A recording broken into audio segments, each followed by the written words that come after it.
Hello साथियों, Jharkhand warrior YouTube channel में आपका हार्दिक स्वागत है। मैं संजय सर आज आपको जो टॉपिक बताने जा रहा हूँ वो प्रत्येक कॉम्पिटिटिव एग्ज़ाम के लिए बहुत इम्पोर्टेंट है। इससे एक ना एक क्वेश्चन प्रत्येक कंपटीशन में, खास करके झारखंड में जितने भी परीक्षाएं ली गई है उसमें हमेशा इस चैप्टर से एक क्वेश्चन या दो क्वेश्चन आपके रहेंगे ही रहेंगे। और ख़ास करके जब आप जेपीएससी की तैयारी कर रहे हैं तब ध्यान रखेंगे कि आपके लिए ये ऑब्जेक्टिव के साथ साथ आपके लिए लॉन्ग क्वेश्चन जो रहेंगे मेंस में वो भी आपके लिए ये इम्पोर्टेंट है और इससे आप बहुत सहारा लेकर के आप बहुत कुछ लिख सकते हैं। तब साथियों, आज मैं बताने जा रहा हूं भगवान बिरसा मुंडा की जीवनी और उन्होंने जो अंग्रेजों के खिलाफ उलगुलान, जिसे महान क्रांति या महान विद्रोह कहा जाता है, चलाया था। इनका जन्म 15 नवंबर 1875 में और मृत्यु 9 जून 1900। अब हम देखेंगे सबसे इम्पोर्टेंट कि जब अंग्रेज भारत आए तो एक व्यापारी बनकर आए थे, लेकिन जब 1764 की बक्सर की लड़ाई के बाद 1765 में इलाहाबाद की संधि हुई और उस संधि में शाह आलम द्वितीय ने जब अंग्रेजों को दीवानी का अधिकार दे दिया, तब अंग्रेजों ने धीरे धीरे पश्चिम बंगाल के अंतर्गत आने वाले बिहार, उड़ीसा, झारखंड, उस समय झारखंड भी बिहार के अंतर्गत ही माना जाए उसे, बिहार के अंतर्गत, तो अंग्रेजों ने उस समय तक झारखंड के क्षेत्र पर अधिकार नहीं कर पाया था। और जब झारखंड का इतिहास देखते हैं तब हम देखते हैं कि मुस्लिम आक्रमणकारी जब दिल्ली सल्तनत से लेकर के मुगल काल तक किसी की हिम्मत नहीं हुई कि झारखंड में आकर के यहाँ के आदिवासियों की जमीन को कब्जा करके, हथिया करके यहाँ अपना अस्तित्व बना लें। लेकिन अंग्रेजों ने जब 1765 में जब इसे दीवानी का अधिकार मिला तो धीरे धीरे अंग्रेज झारखंड के संसाधनों की ओर अपना ध्यान आकर्षित किया। वो जान रहे थे झारखंड ऐसा जगह है जहाँ खजाना भरा हुआ है और उसकी निगाह इस खजाने पर भी जाने लगे। हुआ क्या, अंग्रेजों का प्रवेश पश्चिमी सिंहभूम क्षेत्र से, यानी उस समय सिंहभूम कहलाता था, उस क्षेत्र से 1854 ईस्वी में अंग्रेजों का प्रवेश सिंहभूम जिला के तरफ से प्रवेश हुआ और उन्होंने धीरे धीरे यहाँ के जो जमींदार थे और यहाँ के कुछ राजाओं को अपनी ओर खींचने का प्रयास किया, कुछ प्रलोभन दे करके, और धीरे धीरे फिर ये झारखंड के अनेक क्षेत्रों में बाहरी दिकुओं को ला करके, बाहरी दिकु उसे कहा जाता था, जो बाहर से ला करके अंग्रेज लोग उसे यहाँ के जमीन का मालिक बना दिया और उसे यहाँ का जमींदार बना दिया। और साथ ही साथ राजस्व की जो व्यवस्था थी वो यहाँ के दलालों यानी जमींदारों के साथ साथ कुछ बाहरी बिचौलियों के अधीन दे दिया। अब हम देखते हैं कि जब 1793 ईस्वी में अस्थाई बंदोबस्ती लागू हुई थी, उस समय से जो लॉर्ड कॉर्नवालिस ने अस्थाई बंदोबस्त 1793 में लागू किया था, उसमें जमींदारों को अधिक प्रलोभन दे करके और गांव के जो राजस्व होता था जमीन का, पूरा जमींदार के द्वारा अंग्रेजों के अधीन, अंग्रेजों के पास आसानी से पहुंच जाता। अंग्रेजों ने इसे हथियार स्वरूप जमींदारों को सबसे पहले अपने अधीन कर लिया और देखता था जो ताकतवर आदमी होता था जो गांव क्षेत्र से, उसे किसानों से जबरन पैसा वसूल करके अंग्रेजों तक पहुंचाता था, वैसे वैसे लोगों को चुन करके अंग्रेजों ने उसके हवाले कर दिया। इसी तरह झारखंड में भी धीरे धीरे अंग्रेजों का प्रवेश, यानी धीरे धीरे जमींदारी व्यवस्था अंग्रेजों ने झारखंड में भी लादना शुरू किया। झारखंड जो प्राचीन काल से आदिवासियों के अधीन था, और झारखंड में जो आदिवासी थे ये बहुत ईमानदारी पूर्वक रहते थे और जंगल झाड़ यानी जल जंगल और जमीन की रक्षा अपने मरते दम तक छोड़ने वाले में नहीं थे। लेकिन अंग्रेजों की जबरन शोषण के वजह से और जमींदारों साहूकारों के द्वारा धीरे धीरे यहाँ के आदिवासियों की जमीन छीनती गई, जिसका परिणाम हुआ कि यहाँ अनेक विद्रोह होने लगे। जैसे हम देखते हैं कि पहाड़िया विद्रोह से लेकर के इधर सरदारी विद्रोह तक अनेक सारे विद्रोह हुए। जैसे संथाल क्षेत्र में देखते हैं तो सिद्धू कानू ने भी अंग्रेजों के खिलाफ जो आंदोलन चलाया था वो बहुत मतलब एकदम धारदार आंदोलन था जो अंग्रेज को हिला दिया था। बाद में सरदारी आंदोलन जब शुरू हुआ उसमें खास करके वैसे किसान वैसे आदिवासी जो अंग्रेज के समय में अपने चाय बागान यानी चाय में खेती करने के लिए असम चला गए थे, और पुनः जब वो झारखंड आते हैं तो उसकी ज़मीन छीन ली जाती है, और जब वो पुनः उस ज़मीन को हासिल करना चाहते हैं तो लोग उसे खदेड़ना शुरू करते हैं। उसी में फिर जो सरदार लोग थे यानी आदिवासी सरदारी लोग थे वो उस अंग्रेजों के खिलाफ और यहाँ के जमींदारों के खिलाफ भी आंदोलन चलाया था, जो एकदम सादगी का प्रतीक था। अंत में इन्होंने भी अंग्रेजों के खिलाफ शस्त्र उठा लिया था। अब हम देखते हैं कि उसी दरमियान झारखंड के एक महान सपूत, महान स्वतंत्रता सेनानी, महान वीर, जिसे यहाँ भगवान की संज्ञा दी गई और धरती आबा भी बोला गया, वो थे हमारे भगवान बिरसा मुंडा। आज मैं बिरसा मुंडा की उन जीवनियों, उन आंदोलनों को दिखाने जा रहा हूँ। शायद आपके भी आज झारखंड जिस प्रकार 20 साल का नवयुवक हो गया है, उस समय में जो बिरसा मुंडा यानी 1875 में जन्मे थे और 1895 से जो अपना आंदोलन चलाए थे, वो भी 20 वर्ष की आयु में नवयुवक और अपने बाहुबल के दम पर आदिवासी नवयुवकों को अपने साथ करके अंग्रेजों, जो उस समय रांची जिला था लेकिन वर्तमान में खूंटी जिला है, खूंटी जिला के, याद रखिएगा, वर्तमान में खूंटी जिला के अड़की उन लोग को इतना परेशान, अंग्रेजों को इतना परेशान किए थे कि अंग्रेज उसके पीछे जब तक उसे गिरफ्तार नहीं किया तब तक उन लोगों को आदिवासियों यानी बिरसा मुंडा यानी परेशान करते रहे। अब हम देखते हैं इसमें सबसे पहले बिरसा मुंडा के जन्म से हम एक पार्ट में बिरसा मुंडा का थोड़ा सा वहाँ जन्म से लेकर के उनकी शिक्षा तक देखेंगे। दूसरे पार्ट में जहाँ से आंदोलन शुरू होता है 1895 से, उस सेकेंड पार्ट में लेंगे। तो सबसे पहले एग्जाम के दृष्टि से जो इम्पोर्टेंट क्वेश्चन बनते हैं आपके लिए, वो हम कुछ शॉर्ट में बता देते हैं, उसके बाद इनके उलगुलान पर चलेंगे। सबसे पहले साथियों ध्यान देना है कि इनका जन्म, बिरसा मुंडा का जन्म अड़की प्रखंड के उलिहातू ग्राम में 15 नवंबर 1875 ईस्वी को इस महान झारखंड के पुरुष और भारत का भी स्वतंत्रता सेनानी, महान स्वतंत्रता सेनानी का जन्म हुआ था।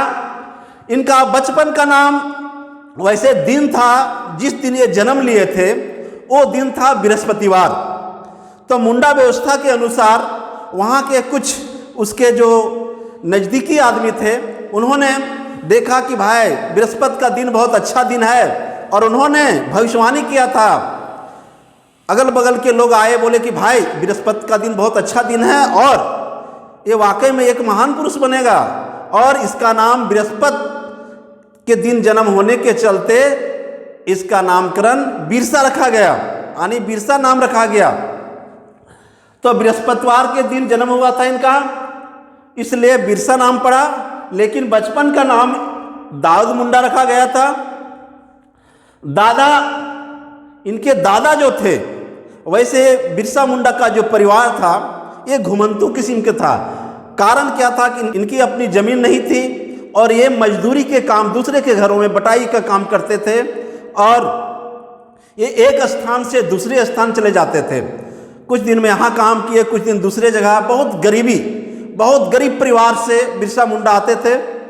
और इनके जो दादाजी थे, इनकी भी जन्म जब ये उलीहातू आए तो यहीं पर इनका जन्म हुआ, यानी लकारी मुंडा जो इनके दादा हो, वह इनके पिताजी उलीहातू आए थे, उसके पहले दूसरे जगह थे।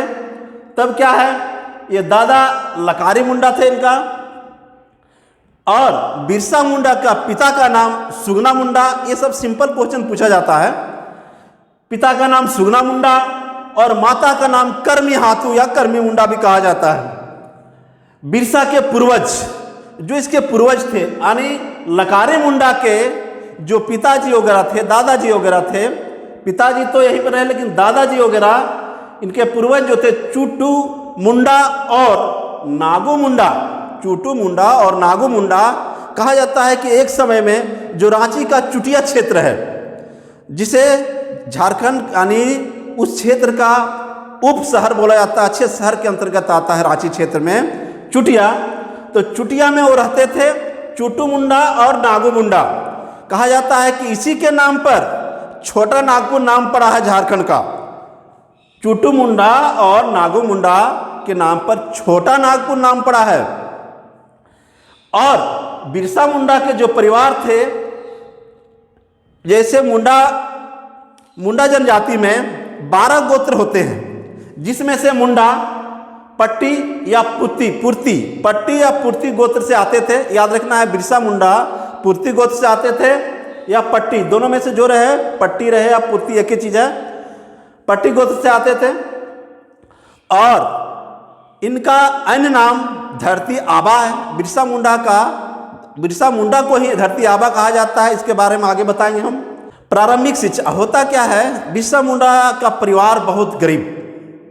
अब इसके घर में खाने के लिए कुछ नहीं, बहुत 2-3 टाइम में एका टाइम खा पाते थे, वो भी चावल रोटी का नसीब नहीं हो पाता था, घट्टा उठा बना के खाते थे और जंगल वगैरह से कुछ ला करके जो मिल जाता था उसके अपने जीवन व्यतीत करते थे।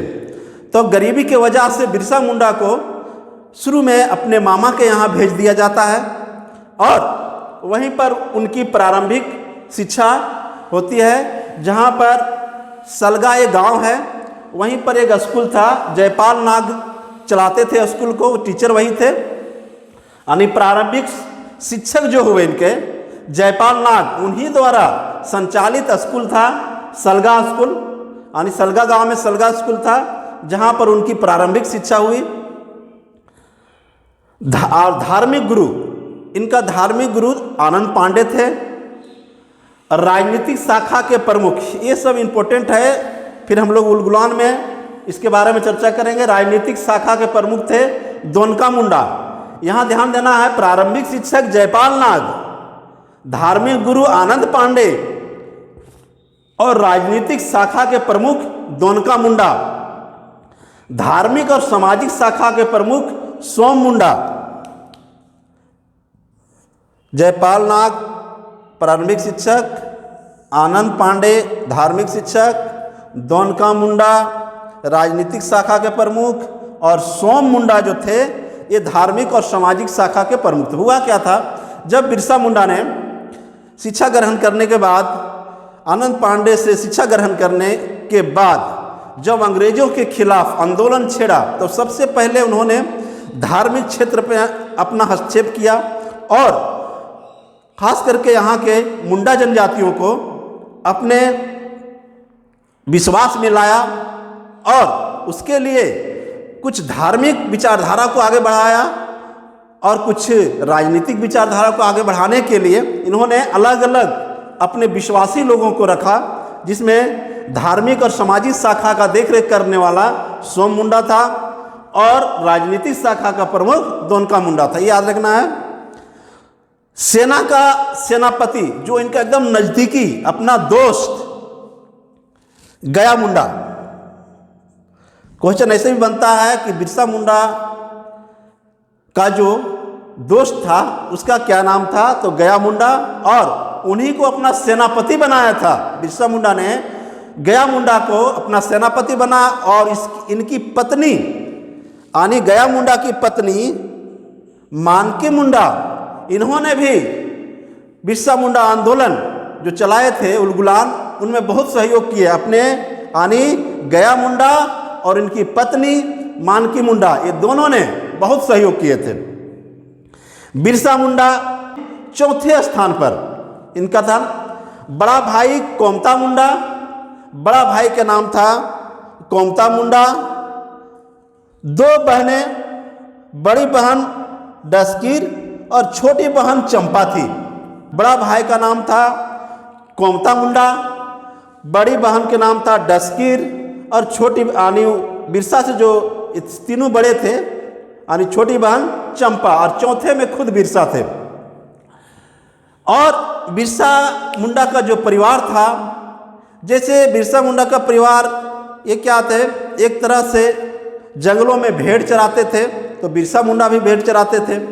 तो क्या है, बुनकर परिवार से जुड़ा हुआ था, इनका पेशा था, है ना, बुनकर परिवार से थे ये। बिरसा मुंडा बहुत ही जब जंगल जाते थे तो क्या है, ये बहुत अच्छे बांसुरी बजाते थे और बांसुरी के बहुत फैन थे।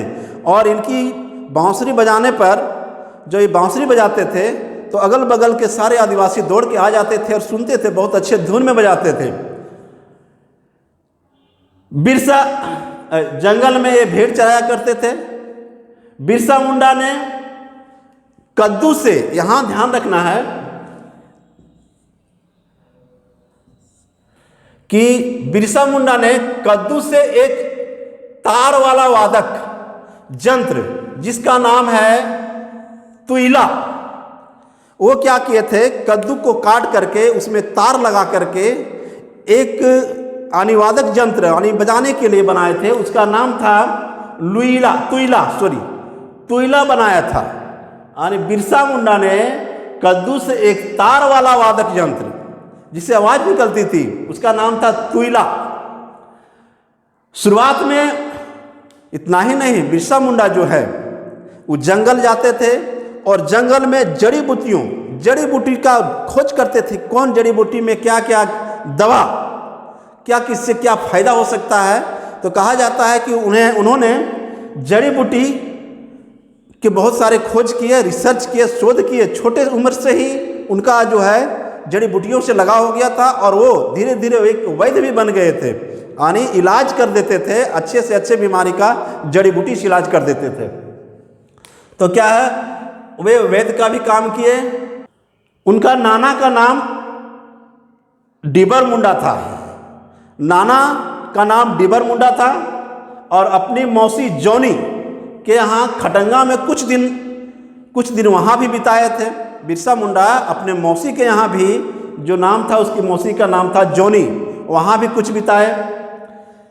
बिरसा मुंडा ने शुरुआत में 2 वर्ष अपने मामा के घर, उनके मामा का घर का नाम था अयुब हातू में रहा और वहीं प्रारंभिक शिक्षा प्राप्त किए थे। उसी के बगल में जो बताए थे यहाँ सलगा गांव था और वहीं पर जयपाल नाग द्वारा जो संचालित स्कूल था, प्रारंभिक शिक्षा वहीं पढ़े। 2 साल तक पढ़ाई किए थे। 6 वर्ष की उम्र में वहाँ जाके पढ़ाई शुरू किए थे।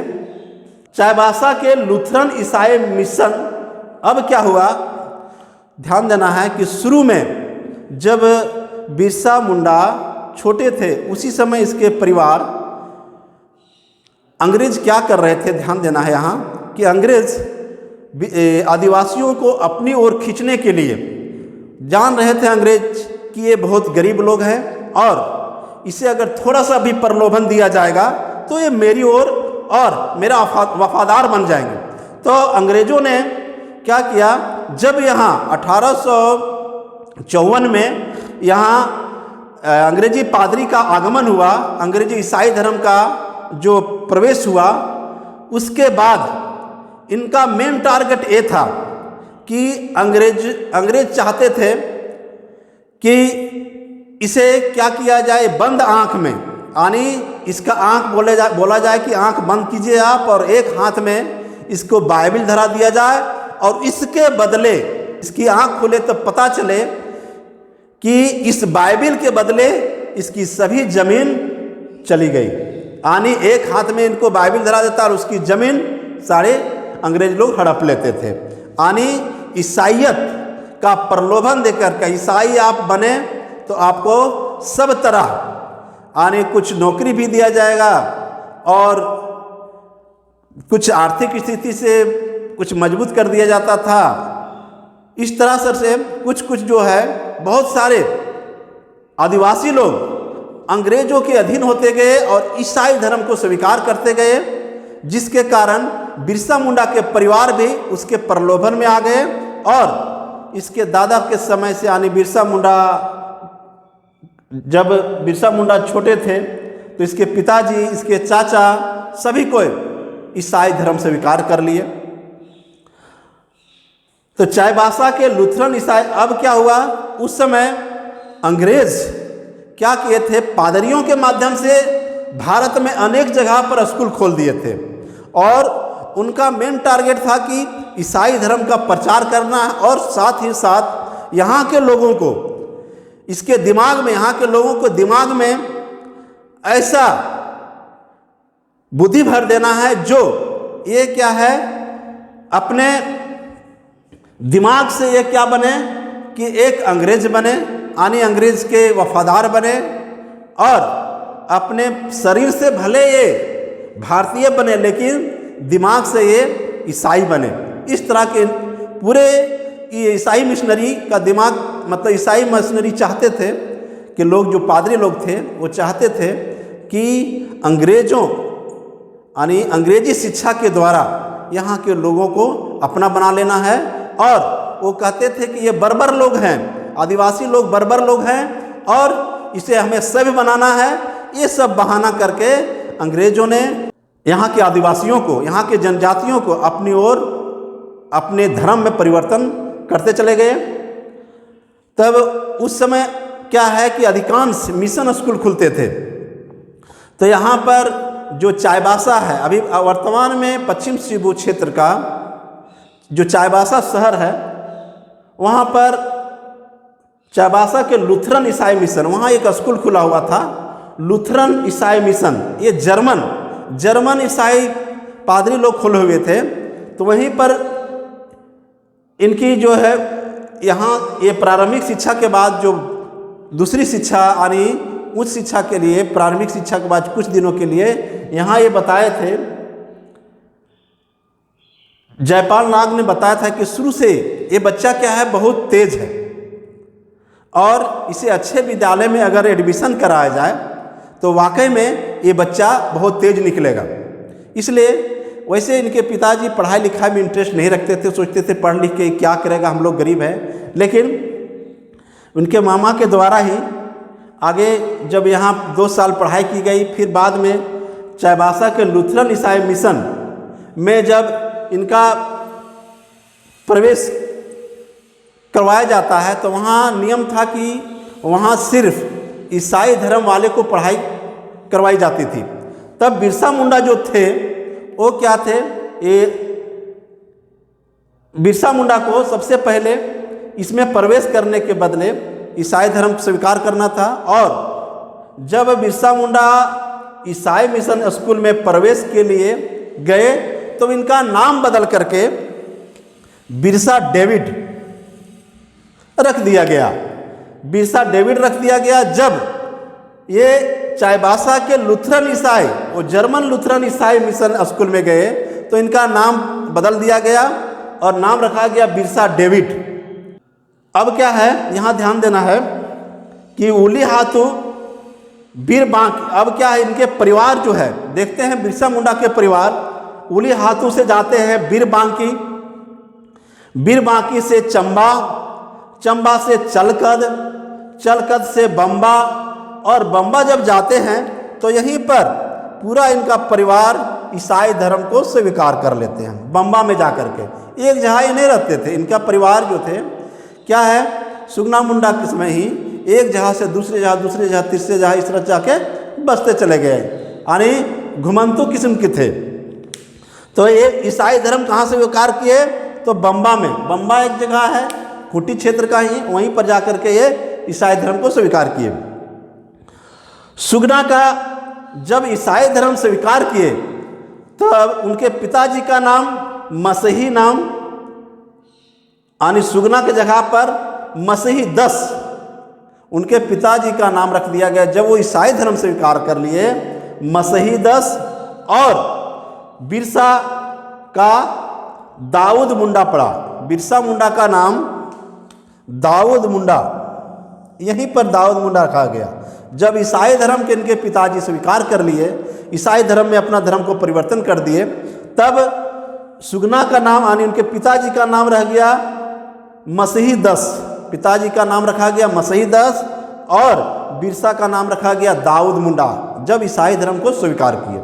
आगे देखते हैं, बुर्जो स्थित जर्मन मिशन स्कूल में भर्ती हो गया, और वहीं चाईबासा में, और वहीं पर वो 86 से लेकर के 1890 ईस्वी तक रहे। उस स्कूल में कितने दिनों तक पढ़े, तो 1886 से लेकर के 1890 तक बिरसा मुंडा इस स्कूल में जर्मन लूथरन ईसाई मिशन में 1886 से लेकर 1890 तक शिक्षा ग्रहण किए। लेकिन वहाँ स्थिति क्या थी, ईसाई स्कूल, ईसाई जो भी मिशन के स्कूल होते थे उसमें सिर्फ ईसाई धर्म की बड़प्पन की जाती थी, और यूरोपीय देशों के बारे में बड़प्पन की जाती थी। यहाँ के लोगों को बर्बर कहा जाता था, असभ्य कहा जाता था, और यहाँ की सभ्यता संस्कृति की बुराई की जाती थी, और सिर्फ अपनी प्रशंसा की जाती थी।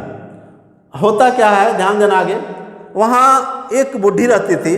उन्होंने, एक बुढ़ी थी, बिरसा का जब वो ये क्षेत्र यहाँ जब देखती है, बिरसा जब वहाँ पढ़ रहा था उसी समय उसके तेज बहुत थे। होनहार बीरवान के हो चिकने पात, कहावत है कि होनहार बीरवान के हो चिकने पात। तब बिरसा में कुछ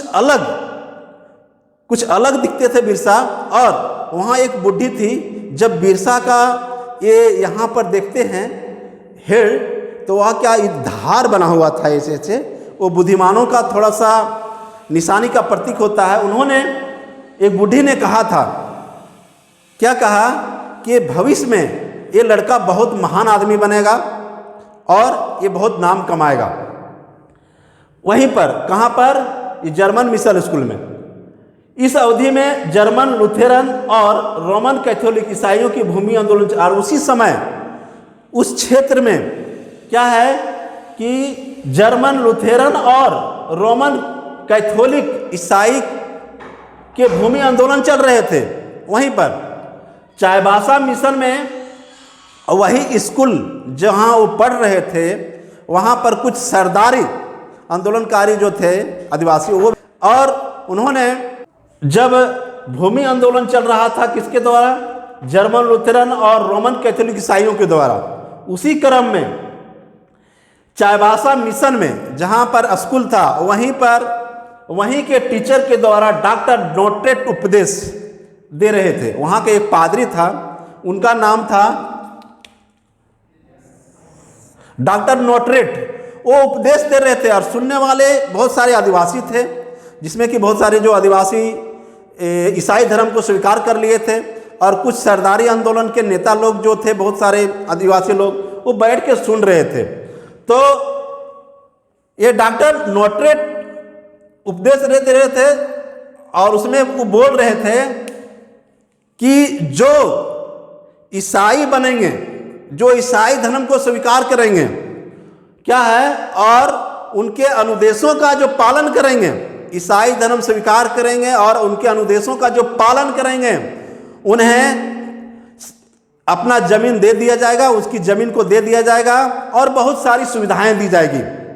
ये डॉक्टर नोट्रेट द्वारा उपदेश दिए जा रहे थे, जिससे इससे क्या है, बिरसा बहुत नाखुश हुए और सरदारी जो थे वहाँ वो लोग भी बहुत नाखुश हुए। बिरसा उसी समय गुस्से से लाल होकर के उल्टा तीखे शब्दों में उसकी आलोचना की। खड़े होकर के बिरसा ने उस पादरी को चुनौती देते हुए कहा कि ये गलत आप बोल रहे हैं, क्या साहब साहब एक टोपी। उन्होंने बोला कि साहब साहब एक टोपी। इसी यहीं पर वो कहते हैं साहब साहब एक टोपी, अर्थात कहने मतलब है गोरे, अंग्रेज और मिशनरी सब एक जैसे हैं। बिरसा ने आवाज उठाई और इसी से गुस्सा करके क्या है, इसे स्कूल से निकाल दिया जाता है। बिरसा को स्कूल से निकाल दिया जाता है। होता क्या है, 1890 में बिरसा मुंडा ने चाईबासा छोड़ दिया और जर्मन ईसाई मिशन की सदस्यता छोड़ दी, वहीं त्याग देते हैं। और उसने रोमन कैथोलिक, दो थे यहाँ बताए थे, एक जर्मन लुथेरन और रोमन कैथोलिक दो, तो जर्मन लुथेरन को छोड़ करके रोमन कैथोलिक मिशन स्वीकार कर लिए। उसने रोमन कैथोलिक मिशन धर्म स्वीकार किया। और इसके पूर्व में जो सरदारी लोग थे, सरदार लोग थे, उन्होंने भी इसके यानी सरदारी लोग भी जर्मन लुथेरन मिशन को त्याग करके बहुत सारे रोमन कैथोलिक मिशन स्वीकार कर लिए थे। तो इसी तरह बिरसा मुंडा ने भी क्या है, उन्होंने भी इस धर्म को स्वीकार कर लिया। कौन? तो यहाँ ध्यान रखना है, जब बिरसा मुंडा को मिशनरी स्कूल से निकाल दिया जाता है तब ये जर्मन लुथेरन मिशन स्कूल को त्याग करके और उस धर्म को भी त्याग करके रोमन कैथोलिक ईसाई धर्म को स्वीकार करते हैं। लेकिन दोनों की स्थिति वही थी, जब रोमन कैथोलिक धर्म को स्वीकार किए ये, तो यहाँ पर भी उसी तरह के प्रवचन दिया जाता था।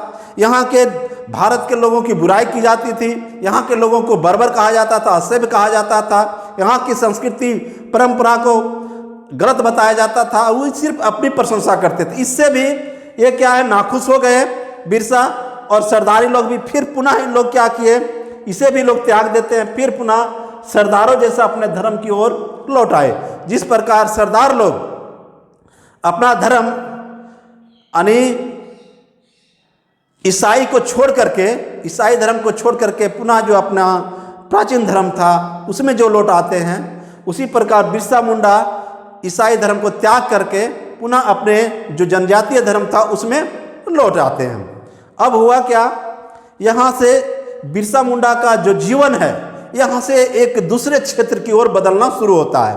अब यहाँ देखते हैं, चाईबासा से लौटने के बाद बिरसा करीब 1 वर्ष अपनी बड़ी बहन दस्तगीर के यहाँ कांडेर में रहे। चाईबासा से जब लौटे तो क्या है, वो अपनी बड़ी बहन के यहाँ चले गए और 1 साल वहाँ बिताए, यानी 90 से 91 तक 1 साल यहाँ बिताए और आत्ममंथन करने लगे।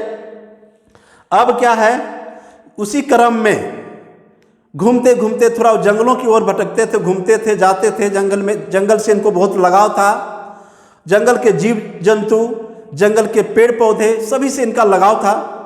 1891 ईस्वी में बदगांव, यहाँ ध्यान देना है, बदगांव, बिरसा मुंडा का जो यहाँ से परिवर्तन होता है।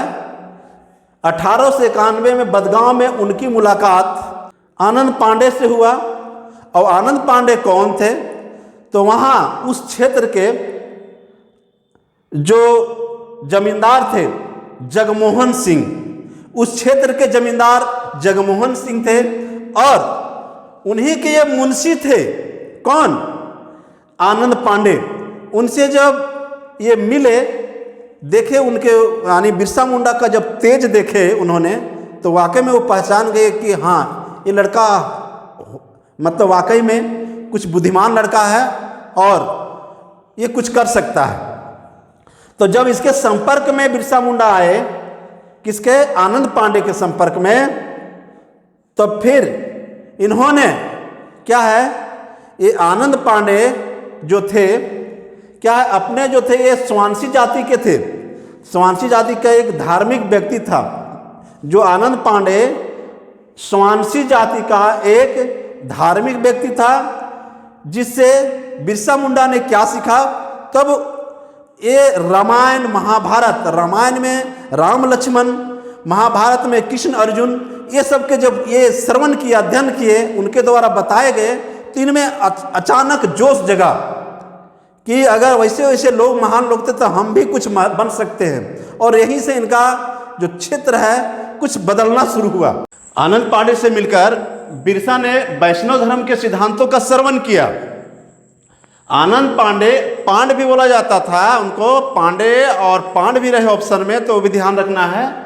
आनंद पांड बिरसा का गुरु तुल्य था, यानी बिरसा को गुरु मानते थे और गुरु कहलाए, बिरसा का गुरु भी कहलाए। उनके साथ बिरसा मुंडा लगभग 3 वर्ष तक रहे। आनंद पांडे के साथ बिरसा मुंडा 3 साल तक रहे और घूम घूम कर अगल बगल गांवों में लोगों से मिलते रहे और शिक्षा ग्रहण करते रहे, रामायण महाभारत का अध्ययन करते रहे। इस तरह से बिरसा के दिमाग में बहुत सारे चेंज होने लगे और वो धीरे धीरे कुछ अलग सोचने लगे। इसी क्रम उनके साथ रहकर वह गौड़बेड़ा, बमनी और पाटपुर आदि गांवों का भ्रमण किया। भ्रमण के दौरान यहां ध्यान देंगे, बमनी गांव जब घूम रहे थे उनके साथ, तो एक गांव, बमनी गांव में एक वैष्णव साधु से उनकी मुलाकात हुई और साधु उसे 3 महीने तक उपदेश देते रहे।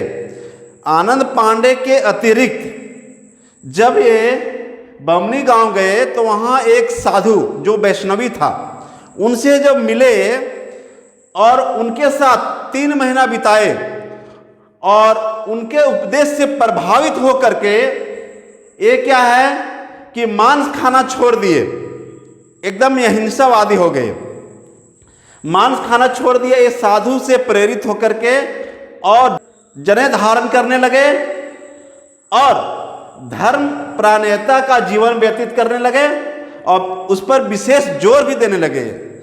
यहाँ ये साधु से मिलने के बाद इनके जो सोच में परिवर्तन हुआ और ये मांस खाना छोड़ दिए, जनेऊ धारण किए और साथ ही साथ ये क्या है, धार्मिक जीवन पर ज़्यादा ध्यान देने लगे। वह तुलसी की पूजा करने लगे। इतना ही नहीं, ये तुलसी की पूजा करने लगे, माथे पर चंदन टीका लगाने लगे और पहनने के लिए पैर में खड़ाऊ और हल्दी रंग की धोती, हल्दी के रंगी हुई धोती पहनने लगे।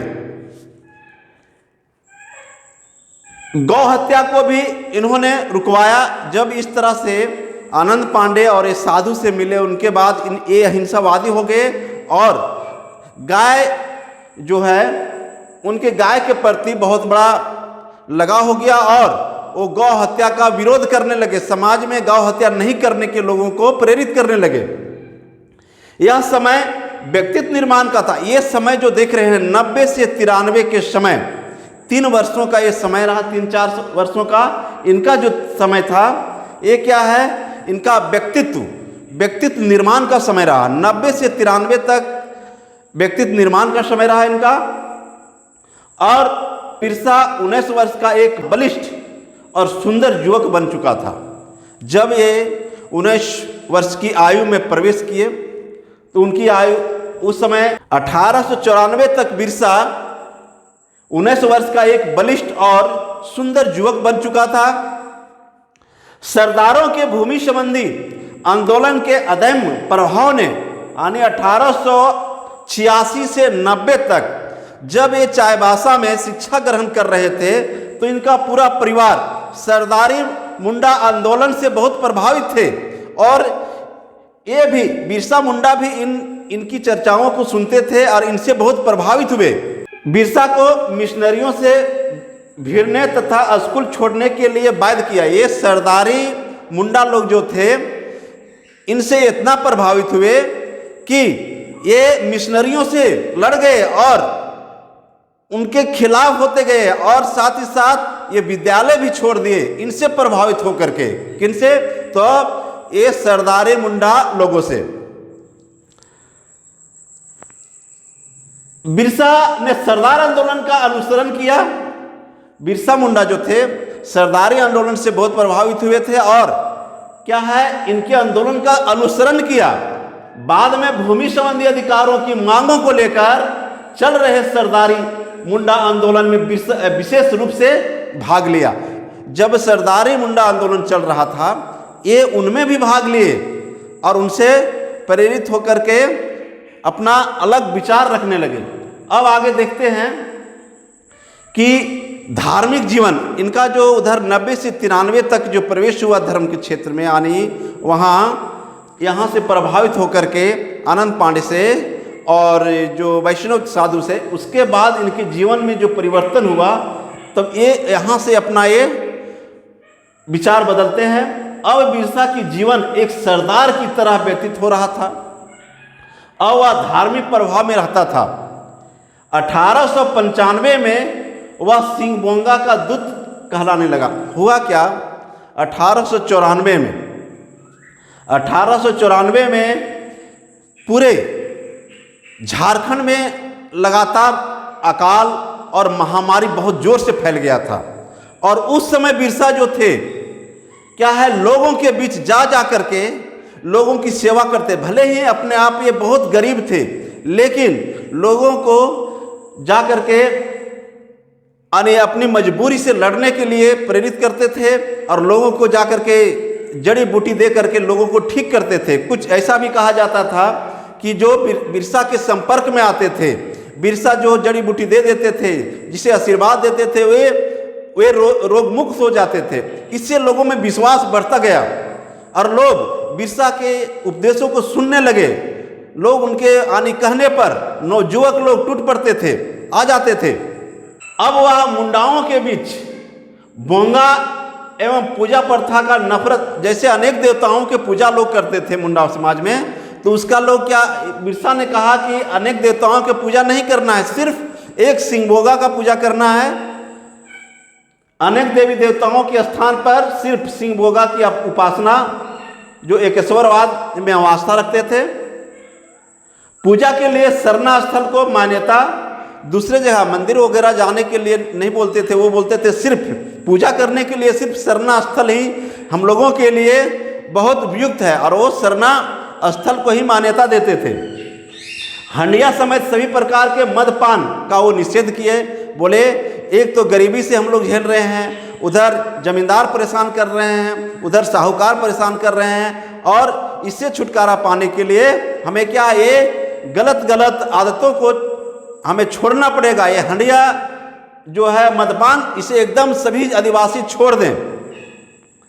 बिरसाइत अब क्या है, बिरसा मुंडा ने उधर देखे कि ईसाई स्कूल में जब तक वो पढ़े तब तक क्या है, वो ईसाइयत से प्रभावित रहे, यानी ईसाई धर्म से प्रभावित रहे, बाइबिल का अध्ययन किया। जब ये आनंद पांडे और वैष्णव साधु के संपर्क में आए तो हिंदू धर्म का अध्ययन किया, और इनका अपना जो ये सिंहबोंगा यानी जनजातीय धर्म का जो मुंडा लोग जो मानते थे, जो धर्म उनका यानी तीनों का इनका मिलन हो गया, और तीनों की आस्थाओं के साथ ये अपने विचारों को लोगों के बीच रखने लगे। और बिरसा ने एक अलग पंथ की स्थापना की, उसका नाम था बिरसाइत या बिरसैत पंथ। बिरसा एक अलग धर्म अपना ही बना लिया, जिसका नाम रखा बिरसाइत या बिरसैत पंथ, जो बिरसा मुंडा की देन है, जिसमें मुंडा जाति की भावनाओं के साथ साथ हिंदू और ईसाई धर्म के तत्वों का घालमेल था। ये ध्यान रखना है। बिरसाइत में जो बिरसा मुंडा ने बिरसाइत पंथ की स्थापना की, उसमें मुंडा जाति की भावनाओं के साथ साथ हिंदू और ईसाई धर्म का भी उसमें बहुत सारे विचारों का मिलन था। अब एक बार क्या हुआ, घर में बहुत स्थिति खराब हो गई थी। बिरसा किताब कॉपी पर बहुत ध्यान, यानी किताब वगैरह पढ़ने में बहुत ज़्यादा रुचि लेते थे। और ये क्या थे कि ये अंग्रेज़ों के काम नहीं करना चाहते थे, अंग्रेज़ों के यहाँ नौकरी जाकर नहीं करना चाहते थे। घर में बहुत गरीबी थी, एक बड़ा परिवार था, इनके पिताजी बहुत गरीब थे, बड़ा भाई दूसरे जगह चला गया था रहने के लिए। सबसे छोटा भाई इनका कानू था, ये चौथे स्थान पर थे। 5 भाई बहन होते थे बिरसा, जिसमें चौथे स्थान पर बिरसा मुंडा थे और 5वां भाई कानू था। लेकिन स्थिति बहुत खराब थी। ये क्या थे, बटाईदार के यहाँ कहीं मजदूरी वगैरह कर करके काम करते थे। घर में बहुत कहने पर ये क्या किए, गरीबी इतनी थी कि बगल में जब लोग उस समय दफनाया जाता था मुर्दा को, तो उसमें क्या है, उसके साथ गहने वगैरह भी मुर्दों के साथ डाल दिया जाता था। अब होता क्या था कि वो ज़मीन के नीचे रखा जाता था। अब बिरसा ने ये चीज़ देख लिया कि लोग मरते हैं, तो मरने के बाद उसके साथ गहनों को भी डाल दिया जाता है। एक दिन देख करके ये क्या है, उस स्थान से शमशान घाट में जा करके कोड़ करके गहने निकाल रहे थे बिरसा मुंडा। किसी ने देख लिया और देखने के बाद उन लोग उनके घर पहुंचे। तब तक बिरसा मुंडा क्या करते हैं, उस गहना को बाजार में बेच करके कुछ अनाज लाते हैं और घर में सारा चीज़ ला के रखते हैं। घर में लोग बहुत खुश हो जाते हैं कि कहाँ से लाया, कैसे लाया, पूछने लगते हैं। वो बोला कि भाई आप लोग को खाने से मतलब है, बहुत दिनों के बाद अच्छा भोजन मिला था। लेकिन उसी बीच जो लोग देखे थे वो लोग आ जाते हैं और उसके पिताजी के पास कहते हैं, एक मुर्दों का जो गहना था उसे निकाल करके बेच करके बाजार से तो उससे क्या होता है, इससे समाज से बहिष्कार भी किया जाता है, घर से निकाल भी दिया जाता है। लेकिन इनका मानना था कि ये मरे हुए मुर्दे ये गहने को क्या करेंगे, इसका भी ये विरोध किए। अब क्या है आगे, बालू बिरसा अर्थात पागल बिरसा, इसी समय इसे उस समाज में कहा गया, इसको बालू बिरसा या पागल बिरसा कहने लगे लोग। 1894 ईस्वी में जब अकाल और महामारी हुआ था, तो ये क्या है, लोगों को खूब सेवा किए थे। और एक बार की घटना है, उसी समय जब ये जंगल में थे वहीं, तो जोर से बारिश हो रही थी और बिजली बहुत जोर से चमक रही थी। तो चमकने के क्रम में ये बताए लोगों को कि उस समय हमें भगवान से दर्शन हो गया है, भगवान मेरे पास आए थे, प्रभु आए थे और उन्होंने कहा कि जाओ तुम जनता की सेवा करो, जनता की मुक्ति करो। यानी जनता के मुक्ति के लिए उन्हें भगवान ने बिजली के साथ, बिजली जब कड़की थी उसके साथ मुझे वो ज्ञान प्राप्त हुआ, भगवान का दर्शन हुआ। लोग विश्वास किए और लोगों का विश्वास हुआ कि वाकई में ये भगवान का ही एक रूप है और उन्हें भगवान स्वरूप मानने लगे लोग। ये घटना है 95 की। अब है बिरसा की प्रार्थना में जिसे विश्वास था वे अच्छे हो जाते थे। जिस समय अकाल और महामारी चल रहे थे, तो जो लोग उन पर विश्वास रखते थे वो क्या है, अच्छे हो जाते थे, ऐसा भी माना जाता है।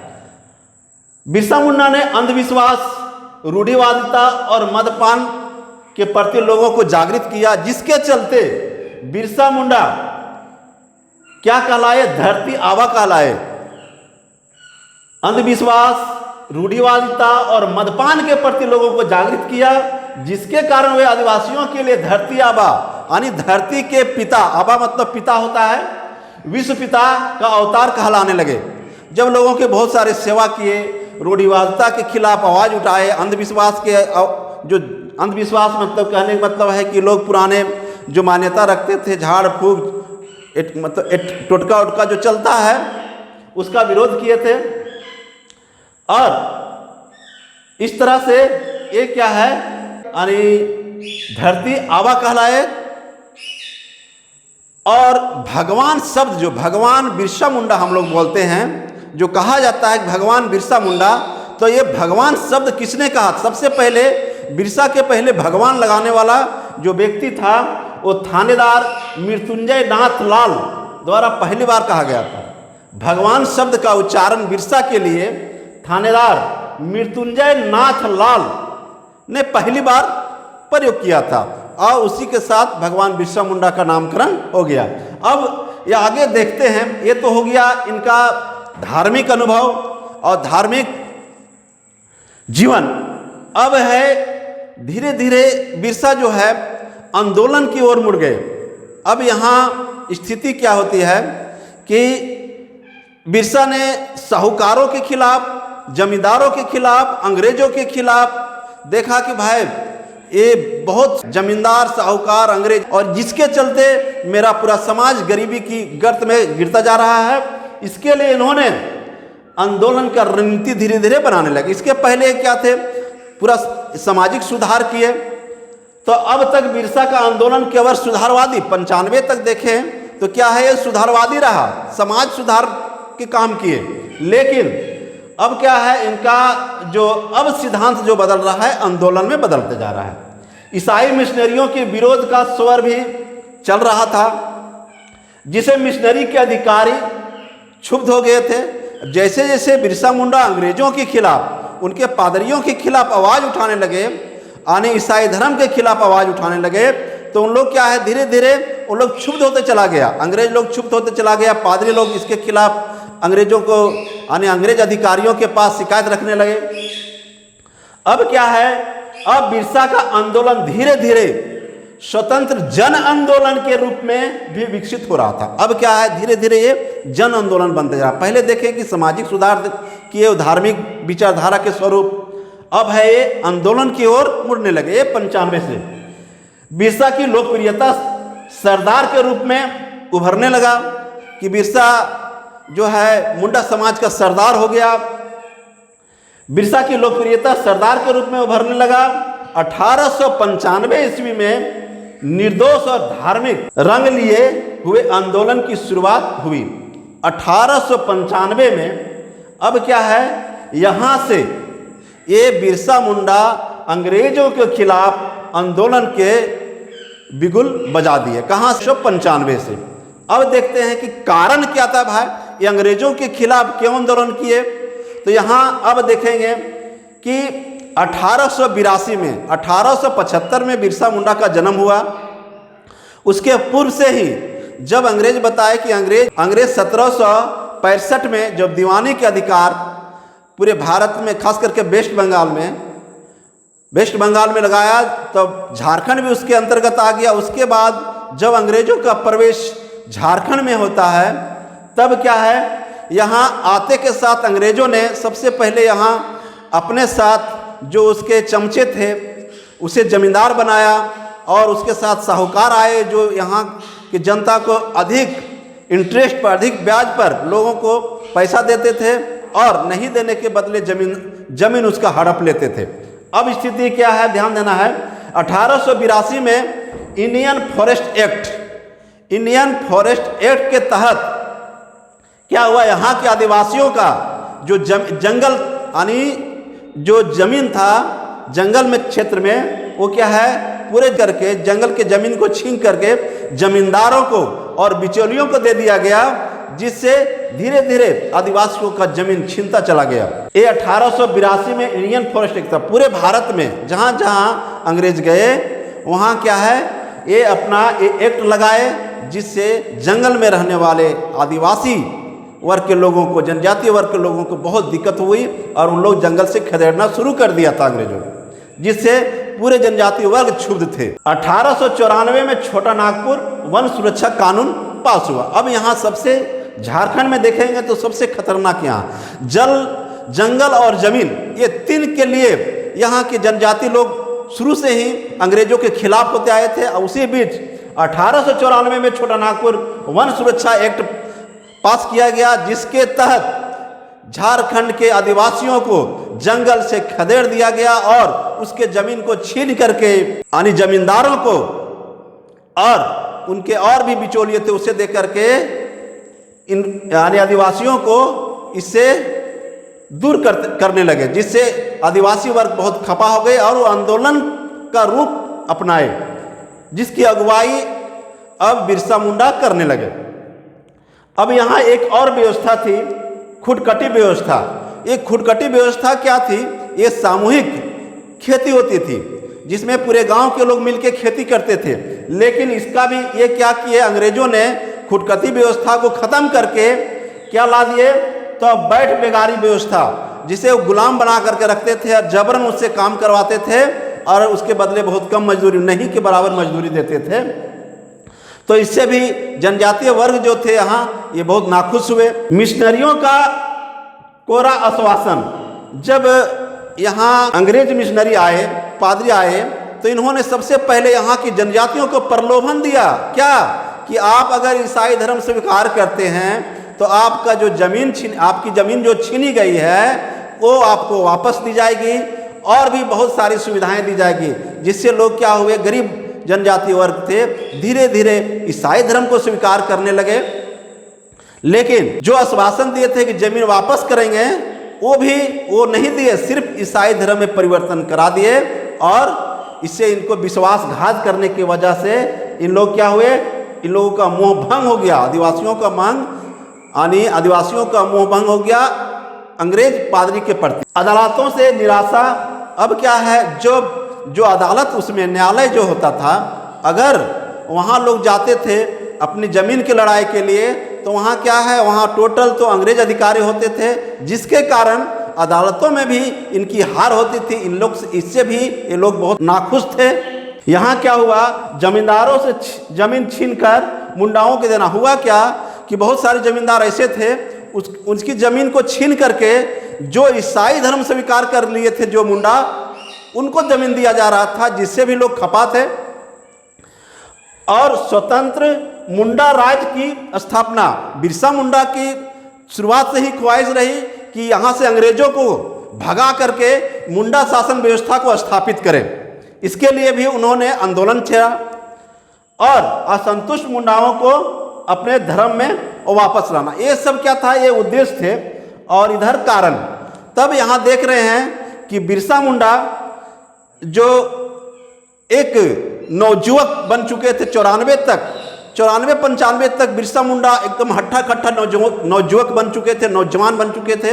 और उन्होंने नवजुवकों को अपनी ओर आकर्षित किया और अंग्रेजों के खिलाफ आंदोलन के लिए लोगों को भड़काना शुरू किया।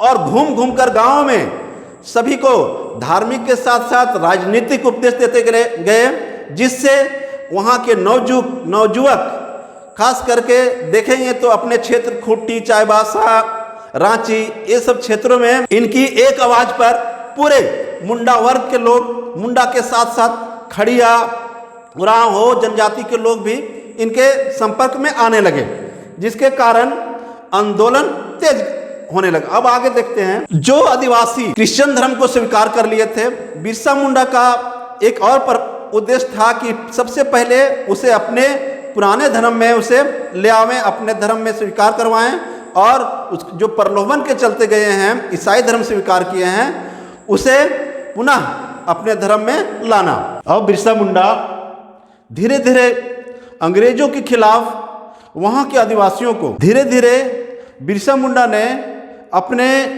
मुंडा जनजातियों के साथ अन्य जनजातियों को भी अंग्रेजों के खिलाफ, वहाँ के साहूकारों के खिलाफ, जमींदारों के खिलाफ बगावत करने लगे। इसी क्रम में देखते हैं 1 अक्टूबर 1894 ईस्वी को बिरसा ने अंग्रेजों को लगान देना बंद करवा दिया। सभी अपने जनजातियों से कहा कि अंग्रेजों को लगान देना बंद कर दो, उसके खिलाफ आंदोलन करो।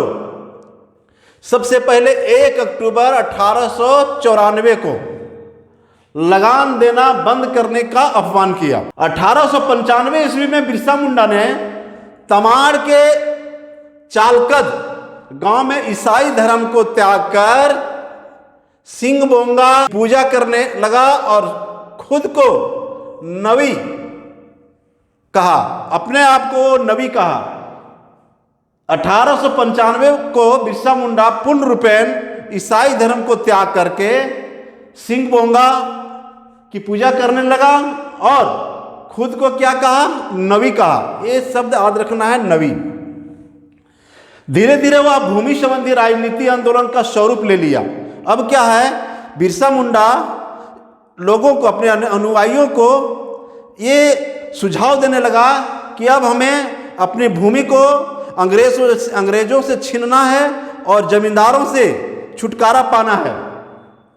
तो ये क्या है, धीरे धीरे राजनीति आंदोलन का स्वरूप ले लिया और जमींदारों को बाबू ना कहने की आवाज उठाई। वहाँ जनजातीय क्षेत्रों में उस समय जो जमींदार होते थे उसे बाबू कह के पुकारा जाता था, बाबू कह के लोग बोलते थे। तो जो एक रिक्वेस्टेड वर्ड होता है, लेकिन बिरसा मुंडा ने कहा कि जमींदारों को बाबू नहीं कहा जाए, ये हमारे खून चूसते हैं, इसलिए इसे बाबू नहीं कहा जाए। हजारों आदिवासी उसे देखने सुनने आनी।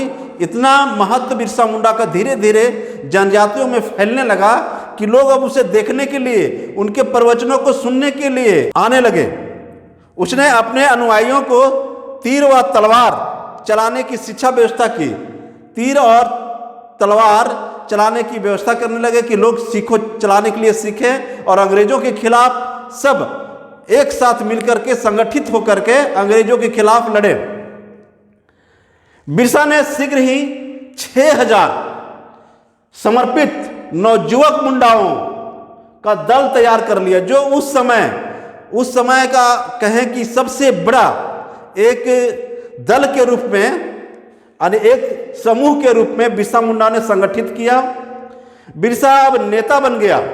अब धीरे धीरे जनजातियों का वो नेता बन गया और धार्मिक आंदोलन जल्द ही खेतिहर मजदूरों के राजनीतिक आंदोलन में बदल गया।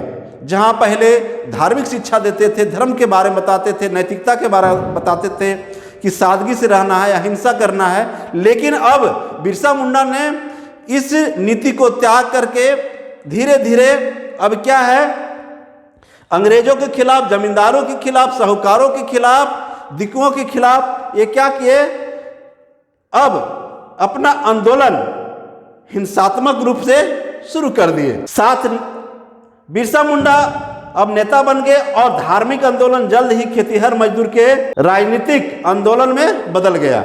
बिरसा मुंडा कहा करते थे कि जो मेरा साथ नहीं देगा वो नाश हो जाएगा। वो कहा करते थे कि जो मेरा साथ नहीं देगा वो नाश हो जाएगा, या तो प्राकृतिक रूप से वो प्राकृतिक आपदा का शिकार बनेगा, यानी प्रलय के द्वारा मारा जाएगा, या अंग्रेजों के द्वारा मारा जाएगा। बिरसा मुंडा कहा करते थे इस समय लोगों को प्रभावित करने के लिए, जो मेरा साथ नहीं देगा, यानी अंग्रेजों के खिलाफ जो नहीं लड़ेगा, वो प्रलय के द्वारा मारा जाएगा या तो अंग्रेजों के द्वारा मारा जाएगा, इसलिए मेरा साथ दो और लड़ो। और उन्होंने सप्ताह में 2 दिन हर तरह अपने अनुयायियों को बोला कि 2 दिन आप बैठक करेंगे। कौन कौन दिन? तो गुरुवार और रविवार को बैठकें होने लगी सभी क्षेत्रों में, जहां जहां उनके अनुयायी थे। गुरुवार और रविवार को कहीं कहीं कभी कभी बिरसा मुंडा जाते थे, लेकिन अगर नहीं जाते थे उनके अनुयायियों में भी कुछ लीडरशिप काम कर रहे थे, जो वहां के लोगों को संगठित करके अंग्रेजों के खिलाफ भड़का रहे थे। और धीरे धीरे स्थिति ऐसी हो गई कि बिरसा मुंडा के जो अनुयायी थे सभी के घरों में एक तरफ जहां पूजा स्थल होता था, वहीं दूसरे तरफ उसके शस्त्र अस्त्र रखे जाते थे। और जो नए क्रांतिकारी हुए, जो नए नए क्रांतिकारी आते थे, उसे नानक कहा जाता था। उसे नानक कहा जाता था। जो नए क्रांतिकारी आते थे उसे नानक कहा जाता था और पुराने को पुराणक कहा जाता था। नए अनुयायी को नानक और पुराने को पुराणक कहा जाता था। उसने ऐलान किया, अब क्या है, लोगों को और उत्साहित करने के लिए उन्होंने ऐलान किया, अबुआ राज अटे जाना, महारानी राज टुंडू, अर्थात अब मुंडा राज शुरू हो गया है और महारानी विक्टोरिया का राज समाप्त हो गया है। बिरसा यूरोपीय और भारतीय शोषकों से मुक्त एक आदर्श और न्यायपूर्ण समाज की स्थापना करना चाहता था। एक तरह से कहें तो बिरसा मुंडा ने राम राज्य की स्थापना की कल्पना की थी कि अंग्रेजों को भगाकर, साहूकारों को भगाकर, जमींदारों को भगाकर, भिक्षुओं को भगाकर यहाँ राम राज्य की स्थापना करेंगे, जिसमें क्या होगा, मेरा समाज आदर्श होगा और न्यायपूर्ण समाज बनेगा। उन्होंने कम संसाधन और कम लोगों के अभाव के चलते गुरिल्ला युद्ध, बिरसा मुंडा ने गुरिल्ला युद्ध, उसे ही छापामार लड़ाई कहते हैं, अपनाया, क्योंकि उनके पास संसाधन की कमी थी।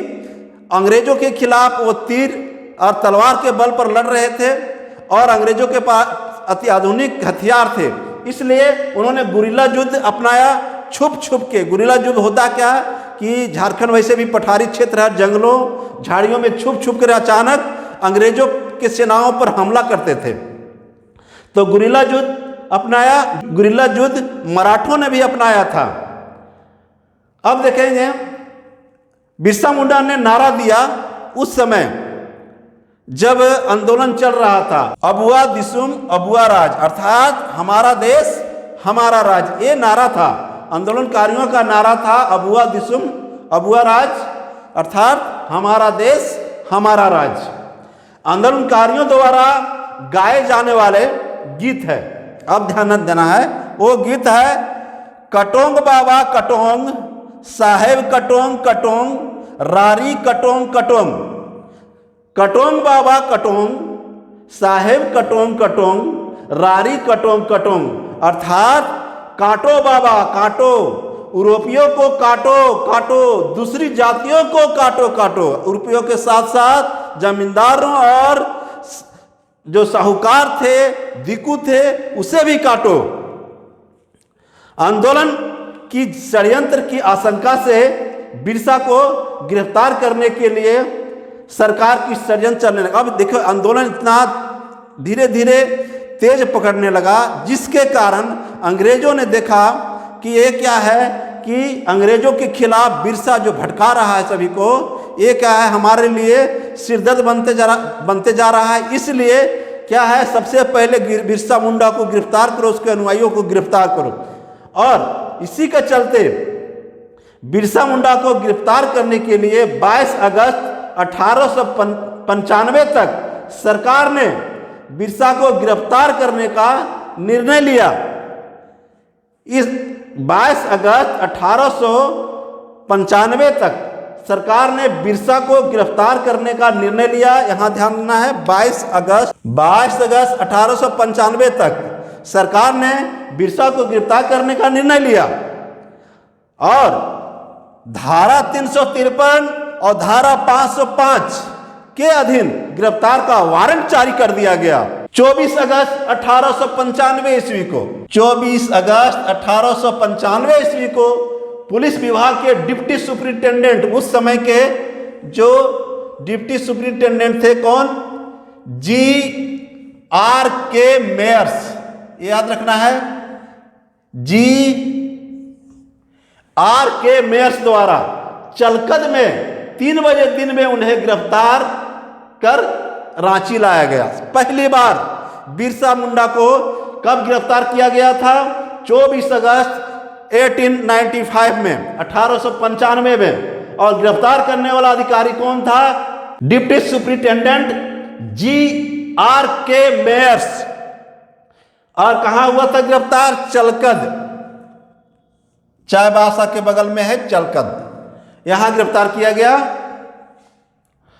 कब, 3 बजे दिन, और उसे रांची लाया गया।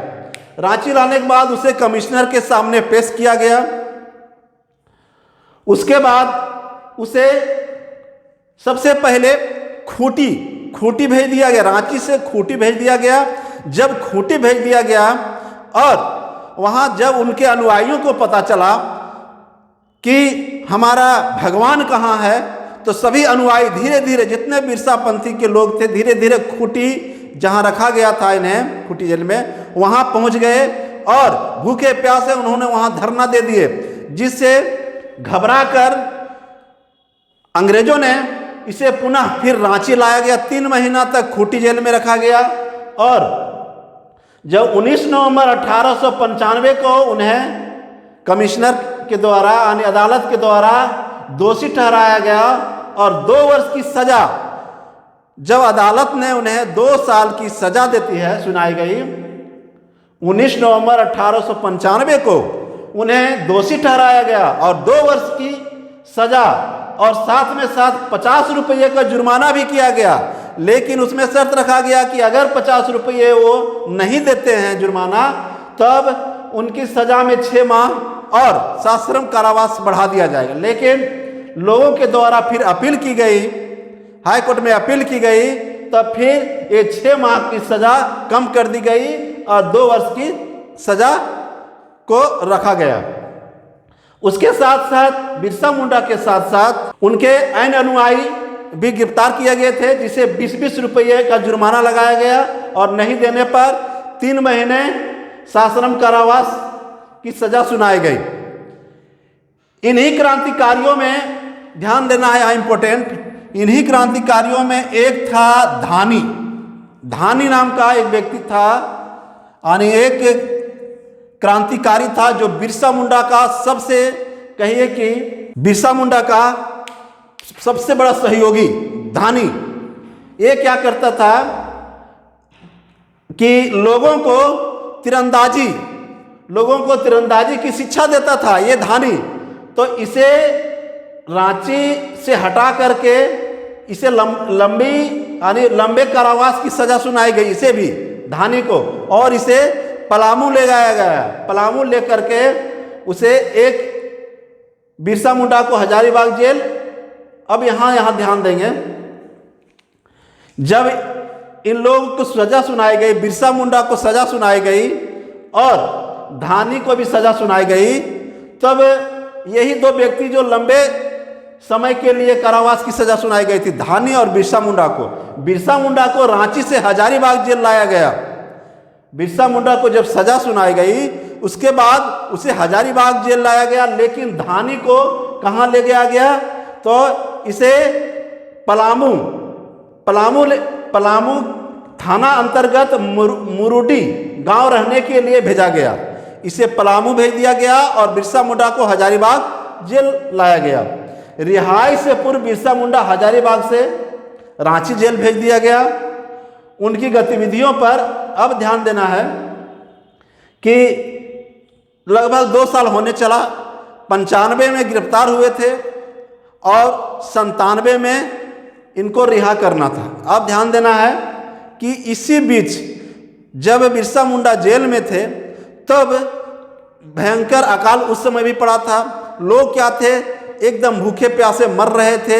सरकार की तरफ से कोई ध्यान नहीं दिया, सिर्फ सरकार की तरफ से वही प्रलोभन कि तुम ईसाई धर्म स्वीकार करो, तुम्हें हर तरह की सुविधा दी जाएगी। बहुत सारे जो इसके अनुयायी थे वो ईसाई धर्म को भी स्वीकार कर लिए और बहुत सारे आदिवासी लोग जो है, जनजाति लोग हैं, वो ईसाई धर्म स्वीकार कर लिए। इसके बाद इनमें से कुछ अनुयायी थे जो आंदोलन को धीरे धीरे अपना बढ़ाते जा रहे थे, जारी रखे थे आंदोलन को। इसी बीच 30 नवंबर 1897 को बिरसा को महारानी विक्टोरिया की हीरक जयंती, अब ध्यान देना है, 30 नवंबर 1897 गिरफ्तार किया गया था। 24 अगस्त 1895 सजा सुनाई गई 19 नवंबर 1895 और पुनः फिर रिहा किया गया 30 नवंबर 1897। पहले जब गिरफ्तार किया गया तो रांची से खूंटी भेज दिया गया, खूंटी से फिर रांची लाया गया 3 महीना के बाद। 3 महीना के बाद जब सजा सुनाया गया तो फिर रांची से हजारीबाग जेल भेज दिया गया, जहां 2 साल ये हजारीबाग जेल में सजा काटे प्रथम समय में। अब क्या है, बिरसा को 30 नवंबर 1897 को महारानी विक्टोरिया की, याद रखना यहाँ, विक्टोरिया की हीरक जयंती के अवसर पर, महारानी विक्टोरिया की हीरक जयंती के अवसर पर चेतावनी के बाद रिहा कर दिया गया। कहाँ? हजारीबाग से फिर ले जाया जाता है रांची, और रांची ले करके वहाँ चेतावनी दी जाती है कि फिर भविष्य में इस तरह के अगर किसी प्रकार की गड़बड़ी की तो पुनः फिर उसे अरेस्ट कर लिया जाएगा, उस पर कार्रवाई की जाएगी। और रांची हजारीबाग से कुछ दिन पहले रांची लाया जाता है, इसलिए कि यहाँ से रिहा करने पर इस पर निगाह रखी जाएगी और उसकी गतिविधियों को पुलिस द्वारा देखा जाएगा। जब बिरसा मुंडा जेल से निकलते हैं तो जेल से निकलने के बाद उनके अनुयायियों ने फिर से आंदोलन चलाने के लिए आग्रह किया। जैसे ही बिरसा मुंडा जेल से बाहर आते सभी लोगों में खुशी हो जाती है। पूरा मुंडा जनजाति के लोग भगवान बिरसा को देखने के लिए उमड़ पड़ते हैं और उनसे आग्रह करते हैं कि अंग्रेजों के खिलाफ फिर से आंदोलन चलाया जाए। बिरसा मुंडा उत्साहित होकर के और घूम घूम करके फिर लोगों के पास जाते हैं और लोगों को अपनी नैतिकता, अपने सादगी, अहिंसा और गौ की सेवा आदि के धार्मिक भावनाओं से प्रेरित करते हुए लोगों को अंग्रेजों के खिलाफ फिर से बगावत करने के लिए प्रेरित करते हैं। और इसमें नवयुवकों की जो भीड़ उमड़ पड़ी, कुछ लोग बिरसा के पास अपने रोग ठीक कराने के लिए आते थे, कुछ मिलने के लिए आते थे, कुछ दर्शन करने के लिए आते थे। इस तरह से बिरसा धीरे धीरे एक तरह से जनजातियों में भगवान स्वरूप उनका जो महत्व है बढ़ते चला गया।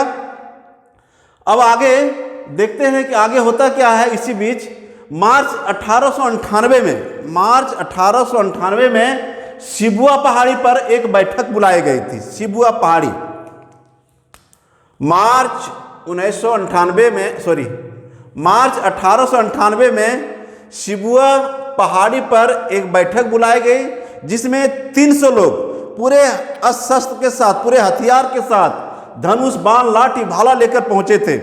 इससे बिरसा मुंडा और उत्साहित हो गए और उन्होंने मुंडा लोगों को इसके लिए एकदम घर घर में जाकर के प्रचार करने के लिए अलग अलग टीम बना दिए, किस गांव में कहाँ जाना है किसे, और सभी लोगों को रात रात में, दिन दिन में बैठक कर करके सभी को अंग्रेजों के खिलाफ उत्साहित करते रहे।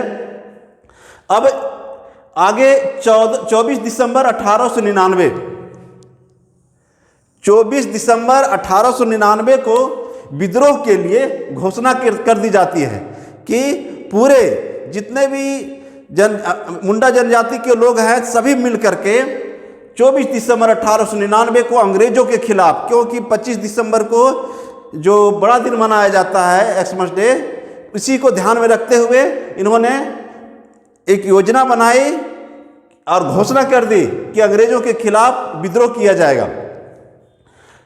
शिवपुर जिले के चक्रधरपुर थाने, रांची जिले के खूंटी, कर्रा, तोरपा, तमाड़ और बसिया थाने के अंतर्गत विद्रोह की आग दहक उठी। जैसे ही घोषणा किए बिरसा मुंडा ने, सभी जगह लोग क्या किए, अंग्रेजों के जहां जहां थाना था, खास करके देख रहे हैं कहाँ, रांची, खूंटी, कर्रा, तोरपा, तमाड़ और बसिया, इन सब जगह पर विद्रोह भड़क उठा और खूंटी थाने के क्षेत्र इस आंदोलन का केंद्र था। जो आंदोलन चलाया जा रहा था, केंद्र बिंदु बनाया गया खूंटी थाना क्षेत्र को। सर्वदा ईसाई मिशन में रात 9 बजे गोदाम में आग लगा दी गई। कुछ घर जलाए गए, जहां चर्च वगैरह उसे जलाने लगा लोग।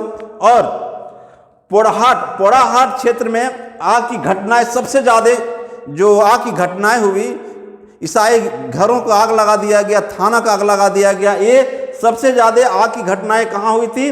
पोड़ाहाट क्षेत्र में। कुछ चर्चों पर आग लगा दी गई। बिरसा के अनुयायी जोर शोर से नारे लगाते थे, हेंदे रामड़ा रे केचे केचे, पुंडी रामड़ा रे केचे केचे। ये उन लोग जोर जोर से नारे लगाते, अर्थात काले ईसाइयों और गोरे ईसाइयों का सर काट दो, ये उन लोग का नारा था। उसने ठेकेदारों, जागीरदारों, राजाओं, हाकिमों और ईसाइयों का कत्ल करने का भी आह्वान किया। बिरसा मुंडा ने बोला कि जो ठेकेदार हैं, जागीरदार हैं, राजा है, हाकिम है और ईसाई मिलते हैं और दिक्कु मिलते हैं, जो बाहरी लोग आकर के जो शोषण उसका कर रहे थे, जहां मिले उसे काट दिया जाए। उसने घोषणा की दिक्कुओं से अब हमारी लड़ाई होगी और उनके खून से जमीन इस तरह लाल होगी जैसे लाल झंडा होता है। इस तरह यानी मुंडा जनजातियों के जोश, नौजुवकों के जोश इस तरह भर रहे थे बिरसा मुंडा कि सभी अपने जान देने के लिए उनकी एक आवाज पर तैयार हो जाते थे। इसी समय जब ये आंदोलन चल रहा था, एकदम चारों तरफ ये मैसेज लंदन तक पहुंचता है और विक्टोरिया, जो महारानी विक्टोरिया थी, वो भी इससे घबराते उस क्षेत्र में, जब यहाँ के मामला जब लंदन तक पहुंचता है। और उसी समय सुरेंद्र नाथ बनर्जी का कलकत्ता से प्रकाशित समाचार पत्र बंगाली, याद रखना, बंगाली समाचार पत्र छपता था कलकत्ता में सुरेंद्र नाथ बनर्जी का।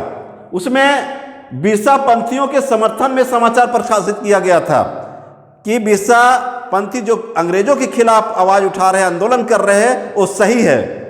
तब बंगाली पत्र, याद रखना है, बंगाली समाचार पत्र था और उसके प्रकाशक जो थे ये सुरेंद्र नाथ बनर्जी थे। इस समय रांची के उपायुक्त, ध्यान रखना है, जब ये आंदोलन चल रहा था बहुत तेज गति से, एकदम जहां अंग्रेज मिलते थे वहीं कत्ल के बहुत सारे जो अंग्रेज अधिकारी मारे गए। तीर के चलते छापामार युद्ध नीति अपना करके इन्होंने अनेक अधिकारियों को मार दिया था।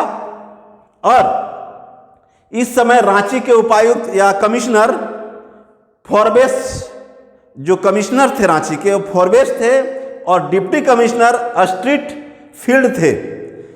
ये इन्होंने, अब हुआ क्या कि जब 19 जनवरी 19 ईस्वी को डोबारी बुरु मतलब पहाड़ होता है, वही डोबारी पहाड़ पर संघर्ष हुआ जिसमें अंग्रेजी सैनिकों द्वारा अब हुआ क्या, जब यहाँ चल रहा था दोनों तरफ से डोबारी बुरु पर बहुत सारे महिलाएं आए हुए थे, बहुत सारे बच्चे आए हुए थे, बहुत सारे जो भी ग्रामीण क्षेत्र से हथियार के साथ भी आए हुए थे।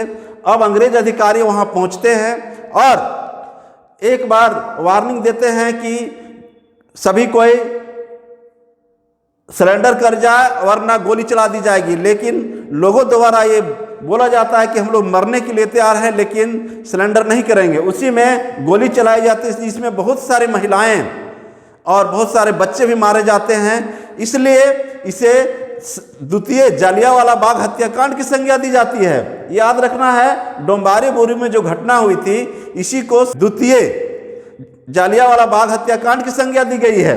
अब आगे क्या होता है, इस तरह यहाँ से एक घटना घटने के बाद ये डोंबरी पहाड़ पर जो घटना घटी इसमें बहुत सारे मरे, लेकिन बिरसा मुंडा, गया मुंडा, ये सब जो है वहाँ से निकल के भाग गए। लेकिन आगे जा कर के फिर गया मुंडा की इटकी में मारे गए और बिरसा मुंडा को पकड़वाने के लिए अंग्रेजी सरकार ने 500 रुपये का इनाम रखा कि जो इसे पकड़वा देगा उसे 500 रुपये का इनाम देगा। उस समय 500 रुपये बहुत मायने रखता था। 500 रुपये बहुत से बहुत मान, अभी के अनुसार समझ जाएंगे तो 5 लाख से ऊपर हो जाएगा। तब अंग्रेजों द्वारा जब 500 रुपये का इनाम रखा गया तो कहा गया है घर के जोगी लंका डाहे। तो उसी समय बनगांव के जगमोहन सिंह के आदमी वीर महली द्वारा अंग्रेजों को खबर दी जाती है कि वो कहाँ है, चक्रधरपुर के जंगल में स्थित है। और अंग्रेजों ने चक्रधरपुर में 3 फरवरी 1900 ईस्वी को, आज देखना है यहाँ, 3 फरवरी 1900 ईस्वी को बिरसा को गिरफ्तार कर लिया। किसके कहने पर? वीर महली जो जगमोहन सिंह के आदमी थे।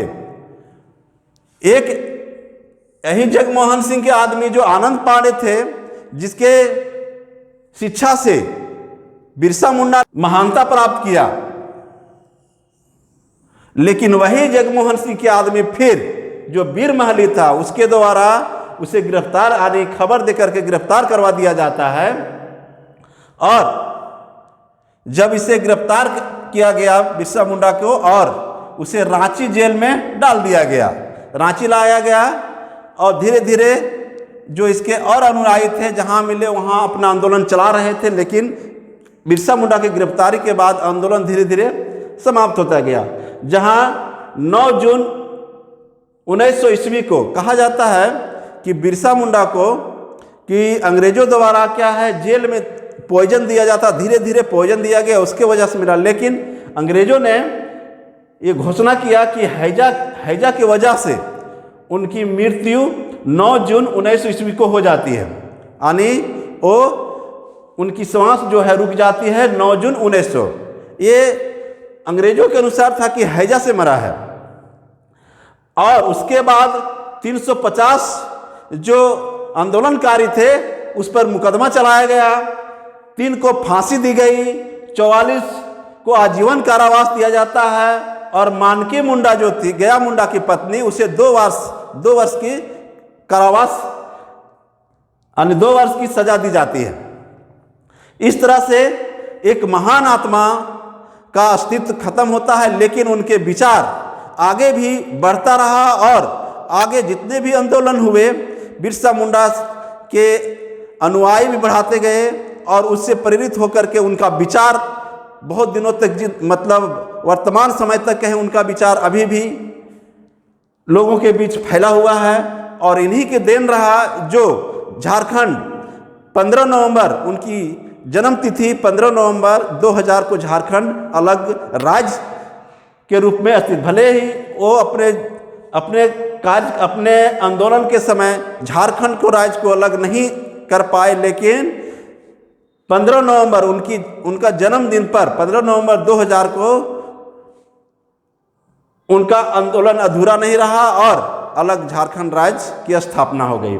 अब देखते हैं कि बिरसा मुंडा का जो समाधि कहाँ है, तो रांची में कोकर के निकट डिस्टिलरी पुल के पास स्थित है। बिरसा मुंडा का इसमें देखेंगे कि बिरसा मुंडा का समाधि स्थल कहाँ है, तो ध्यान रखना है कोकर के निकट डिस्टिलरी पुल के पास स्थित है। पूछा जाएगा कि बिरसा मुंडा का समाधि स्थल कहाँ है, तो कोकर के निकट डिस्टिलरी पुल के पास स्थित है। दूसरा है बिरसा मुंडा केंद्रीय कारागार कहाँ है, रांची में है। बिरसा मुंडा अंतर्राष्ट्रीय विमान क्षेत्र कहाँ है, रांची में है। Birsa institute of technology Ranchi में है। बिरसा कृषि विश्वविद्यालय रांची में है। बिरसा मुंडा एथलेटिक्स स्टेडियम, सब ये सब क्या है, इनके नाम पर पूरे ये रांची में बनाया गया है। और बिरसा मुंडा के नाम पर अभी भी वर्तमान सरकार, चाहे पिछले जो भी 2000 के बाद नई मतलब जब से नया राज्य बना, इनके नाम पर बहुत सारे योजनाएं भी चलाए जा रहे हैं। अब इसका परिणाम क्या हुआ, आंदोलन के बाद 1902 ईस्वी में गुमला, 1903 ईस्वी में खूंटी अनुमंडल बना और 1900 सबसे बड़ी बात है कि 1908 ईस्वी में छोटा नागपुर काश्तकारी अधिनियम, ये आंदोलन का ही देन था, ये नया बना। उसके बाद एक खूंटकटी व्यवस्था पुनः फिर लाया गया और बैठ बेगार व्यवस्था पर प्रतिबंध लगा दिया गया। अच्छा, चालकंद को तीर्थ स्थल का दर्जा दिया गया। चालकंद जहाँ पर वो बहुत दिनों तक रहे और वहीं से अपना आंदोलन की कहिए कि चालकंद में ही वो क्या है बहुत कुछ सीखे थे, इसलिए वो तीर्थ स्थल के रूप में उसे माना गया। चालकंद को तीर्थ स्थल के रूप यानी दर्जा दिया गया। और ये सब सिद्धांतों को देखते हुए देखा जाता है कि ये अहिंसावादी थे, सादगी का जीवन जीते थे और ये क्या नैतिकता और गौ हत्या पर प्रतिबंध लगवाने के लिए लोगों को कहा कि गौ की सेवा करो। इस तरह से देखा जाता है जिस प्रकार हमारे गांधी जी बहुत सारे सिद्धांतों गांधी जी के सिद्धांतों से बहुत कुछ मिलता जुलता है, इसलिए बिरसा मुंडा को द्वितीय गांधी भी कहा जाता है। बिरसा मुंडा को द्वितीय गांधी कहा जाता है। इस तरह से देखते हैं कि बिरसा मुंडा हमारे भारत के साथ साथ झारखंड के लिए तो महत्वपूर्ण है ही, और उनके विचार अभी भी हम नवयुवकों के सामने एक प्रेरणा के रूप में अभी भी जीवित है।